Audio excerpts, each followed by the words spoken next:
Hi hello friends, എല്ലാ കൂട്ടുകാർക്കും മൗനരാഗത്തിൻ്റെ ഇന്നത്തെ റിവ്യൂയിലേക്ക് സ്വാഗതം. അങ്ങനെ നമ്മുടെ സരയുവാണെങ്കിൽ കുഞ്ഞിനെ ടെറസിൻ്റെ മുകളിൽ നിന്നും താഴേക്ക് ഇടാൻ വേണ്ടി ഇങ്ങനെ കുഞ്ഞിനെ പൊക്കി പിടിച്ച് അങ്ങനെ നിൽക്കുകയാണ്. കല്യാണിയും കിരണും ശാരിയും അന്വേഷണത്തിനൊടുവിൽ ആ ടെറസിൻ്റെ മുകളിലെത്തുകയാണ്. ഈ കുഞ്ഞിനെ പിടിച്ചു നിൽക്കുന്ന ആ ഒരു കാഴ്ച കണ്ട് അവർ ആകെ അന്തം വിട്ടു പോവുകയാണ്. സരയു എന്ന് വിളിക്കുകയാണ് കിരൺ. അപ്പോൾ ആ സമയത്ത് ഒന്ന് നോക്കുന്നുണ്ട് സരയു. അങ്ങനെ ഓടിച്ചെന്ന് സരയുവിനെ പിടിച്ചു മാറ്റുകയാണ്. കുഞ്ഞിനെ വേഗം തന്നെ കല്യാണിയും എടുത്തു മാറ്റുന്നുണ്ട്. അപ്പം ആ സമയത്ത് ഇങ്ങോട്ട് താടാ എൻ്റെ കുഞ്ഞിനെ, ഇങ്ങോട്ട് താടാ, വിടടാ എന്നെ എന്നൊക്കെ പറഞ്ഞിട്ട് എനിക്ക് കൊല്ലണം എൻ്റെ കുട്ടിയെ എന്നൊക്കെ പറഞ്ഞിങ്ങനെ ഭയങ്കര ബഹളമാണ് നമ്മുടെ സരയു. ഒരു വിധത്തിൽ സരയുവിനെ ഇങ്ങനെ പിടിച്ചു മാറ്റാൻ നോക്കുന്നുണ്ടെങ്കിലും സരയു എല്ലാവരെയും തട്ടി മാറ്റുകയും അതുപോലെ തന്നെ കല്യാണിയുടെ കരണം നോക്കി ഒന്നാ കൊടുക്കുകയും ഒക്കെ ചെയ്യുന്നുണ്ട്. പക്ഷേ അവരതൊന്നും കാര്യമാക്കാതെ സരയുവിനെ വീണ്ടും പിടിക്കാൻ ശ്രമിക്കുകയും പെട്ടെന്ന് അവളെ ഇങ്ങനെ തള്ളിയിടുമ്പോൾ അവിടെ ഒരു തൂണുണ്ടായിരിക്കും. ആ തൂണുമേ അവളുടെ തല കൊണ്ട് ഇടിക്കുകയും അവൾ അവിടെ ബോധം കെട്ട് വീഴുകയും ചെയ്യുകയാണ്. അപ്പോൾ ആ ബഹളങ്ങൾക്കൊക്കെ ഒരു സമാധാനമായി പെട്ടെന്ന് തന്നെ അവളെ മെൻ്റൽ ഹോസ്പിറ്റലിലേക്ക് കൊണ്ടുപോവുകയാണ്. കല്യാണിയോട് കിരൺ പറയുന്നുണ്ട്, ഇനി ഇവളെ ഇവിടെ നിർത്തിയിട്ട് കാര്യമില്ല, ഇവളുടെ സമനില തെറ്റി എന്ന് പറഞ്ഞിട്ട് അങ്ങനെ പിന്നീട് കാണിക്കുന്നത് സരു അങ്ങനെ ഹോസ്പിറ്റലിൽ കിടക്കുകയാണ്. ഡോക്ടറും 2-3 നഴ്സുമാരും അവിടെയുണ്ട്. സരി കണ്ണു തുറക്കുമ്പോൾ കാണുന്നത് ഇവരെയാണ്. അപ്പോൾ ഡോക്ടർ പറയുന്നുണ്ട്, പേടിക്കേണ്ട, എത്തേണ്ട സ്ഥലത്ത് തന്നെയാണ് വന്ന് പെട്ടിട്ടുള്ളത് എന്ന് പറയുകയാണ്. നീ ആരണ്ട എന്നും ചോദിച്ചിട്ട് ഡോക്ടറോട് പ്രശ്നം ഉണ്ടാക്കി തുടങ്ങി. അങ്ങനെ മാറടാ എന്നും പറഞ്ഞ് അവിടെ നിന്നും അവരെയൊക്കെ തട്ടി മാറ്റി സരയു ആ ബെഡിൽ നിന്നും എഴുന്നേറ്റ് ഓടുകയാണ് പുറത്തേക്ക്. അവരെല്ലാവരും പിടിക്കാൻ ശ്രമിക്കുന്നുണ്ടെങ്കിലും ആർക്കും പിടിക്കാൻ പറ്റുന്നില്ല. അപ്പോൾ ചാരിയാണെങ്കിൽ അവിടെ ഇങ്ങനെ കസേരയിലിരുന്ന് ഇങ്ങനെ കരയുകയാണ്. കിരണാണെങ്കിൽ ആരുടെയോ ഫോൺ ചെയ്യുകയാണ്. അതേ സമയത്ത് കല്യാണിയും അവിടെ നിൽക്കുന്നുണ്ട്. സരി ഓടി വരുന്ന കാഴ്ച കണ്ടിട്ട് ഇവരൊക്കെ ആകാന്തം വിടുകയാണ്. എന്തായാലും കല്യാണിയായാലും ശാരിയായാലും അവളെ പിടിക്കാൻ ശ്രമിക്കുന്നുണ്ട്, പക്ഷേ നടക്കുന്നില്ല. കിരണും പിടിക്കാൻ ശ്രമിക്കുകയാണ്, അവിടുത്തെ ജീവനക്കാരനായാലും ഒക്കെ ചെയ്യുന്നുണ്ട്. അങ്ങനെ ഒന്നും നടക്കുന്നില്ല. സരിയാണെങ്കിൽ പുറത്തേക്ക് ഓടുകയാണ്. പുറത്തു നിന്നൊരു വടിയെടുത്തിട്ട് അവിടെ ഇരുന്നിരുന്ന 2 സ്റ്റാഫുകളെ അവരെ വടിയെടുത്ത് തല്ലാൻ ഓടിക്കുകയാണ്. അവരാണെങ്കിൽ ജീവനും കൊണ്ട് ഓടുന്നുണ്ട്. അങ്ങനെ എല്ലാത്തിനും ഒടുവിൽ കിരൺ തന്നെ അവളെ പിടിച്ച് കെട്ടി അങ്ങനെ ഒരു വിധത്തിൽ അവിടെ കൊണ്ട് കിടത്തുകയാണ്. അങ്ങനെ അവൾക്ക് ഷോക്ക് ട്രീറ്റ്മെൻറ്റ് കൊടുക്കുകയാണ്. അത് ആ ഒരു ഷോക്ക് ട്രീറ്റ്മെൻറ്റിന് ശേഷം അവളൊരു സമാധാനത്തോടു കൂടി അങ്ങനെ കിടക്കുകയും ചെയ്യുന്ന കാണിക്കുന്നുണ്ട്. അതിനുശേഷമാണെങ്കിൽ നമ്മുടെ ശാരി അങ്ങനെ ഇരുന്ന് കരയുകയാണ്. അപ്പോൾ ശാരിയോട് കിരൺ പറയുന്നുണ്ട്, നിങ്ങളുടെ അവളുടെ ഈ അവസ്ഥയ്ക്ക് കാരണം നിങ്ങളൊക്കെ തന്നെയാണ്. അവനുണ്ടല്ലോ ഒരുത്തൻ ജയിലിൽ കിടക്കുന്നവൻ, ഒന്നും അറിയാതെ കിടക്കുന്നവനല്ലേ, അവനാണ് എല്ലാത്തിനും കാരണം എന്നിങ്ങനെ പറയുമ്പോൾ അതെ, അയാൾ തന്നെയാണ് എല്ലാത്തിനും കാരണം. അപ്പോൾ കിരൺ പറയുന്നുണ്ട്, ഇതിനു മുമ്പ് അയാളെ നിങ്ങൾ ഇവിടെ കൊണ്ടുവന്ന് ഇതുപോലൊരു ഷോക്ക് ട്രീറ്റ്മെൻറ്റ് കൊടുത്തിരുന്നു, അയാൾക്ക് ഭ്രാന്തില്ലാതെ തന്നെ. പക്ഷേ ഇപ്പോൾ നമ്മുടെ സരയുവിൻ്റെ അവസ്ഥ അതല്ല. സരയുൻ ഇപ്പോൾ ശരിക്കും മാനസിക നില തെറ്റിയത് തന്നെയാണ് എന്ന് പറയുകയാണ്. അപ്പോൾ കല്യാണി പറയുന്നുണ്ട്, അയാൾക്ക് ഇവിടെ കൊണ്ടുവന്ന് ഷോക്ക് ട്രീറ്റ്മെൻറ്റ് കൊടുത്തതിൽ ഒരു കുറ്റവും പറയാൻ പറ്റില്ല കിരണേട്ട, കാരണം അയാളുടെ സ്വഭാവം അങ്ങനെയല്ലായിരുന്നത്, അപ്പോൾ അയാൾക്ക് അത് കിട്ടേണ്ടത് തന്നെയായിരുന്നു എന്നിങ്ങനെ കല്യാണിയും പറയുകയാണ്. പക്ഷെ ആര് പറയുന്നുണ്ട്, അയാളാണ് എൻ്റെയും എൻ്റെ മകളുടെയൊക്കെ ജീവിതം ഇങ്ങനെയാക്കി തീർത്തത്, അയാളാണ് എല്ലാത്തിനും കാരണമെന്ന് പറയുമ്പോൾ കിരൺ പറയുന്നുണ്ട്, അതെ, അയാളെ തന്നെ അങ്ങനെ കുറ്റപ്പെടുത്തണ്ട.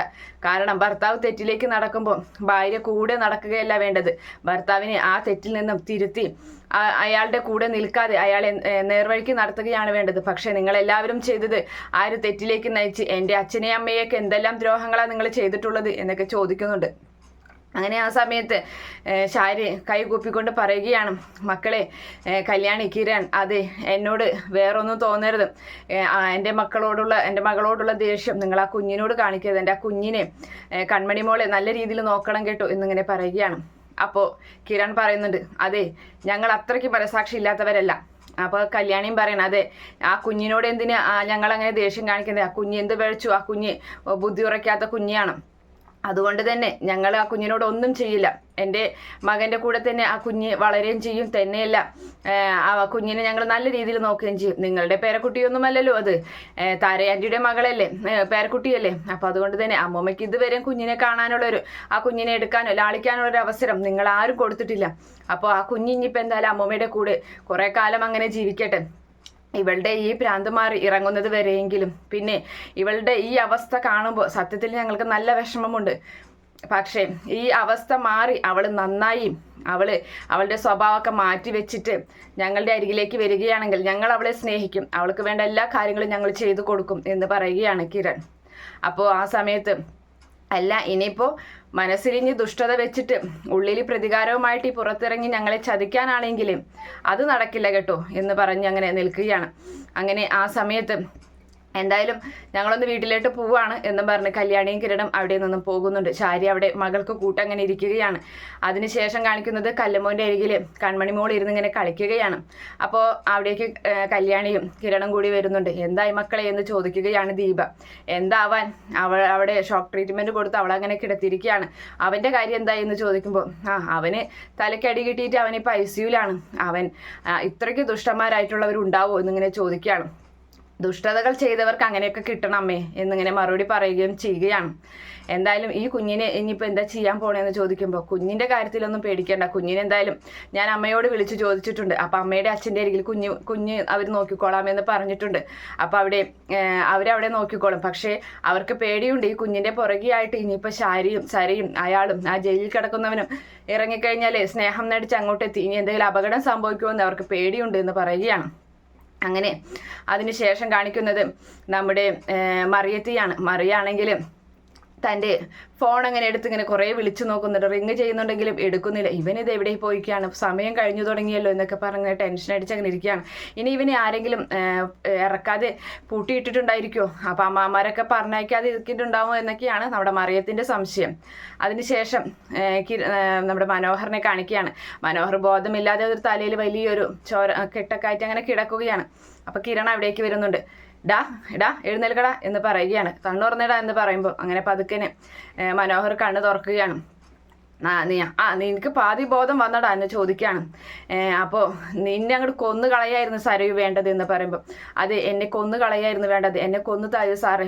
അപ്പോൾ നിനക്ക് എന്നെ മനസ്സിലായോ എന്ന് ചോദിക്കുകയാണ്. കിരൺ സാറല്ലേ എന്ന് ചോദിക്കുന്നുണ്ട്. അത് ശരി, നിനക്ക് അപ്പോൾ കുഴപ്പമൊന്നുമില്ല.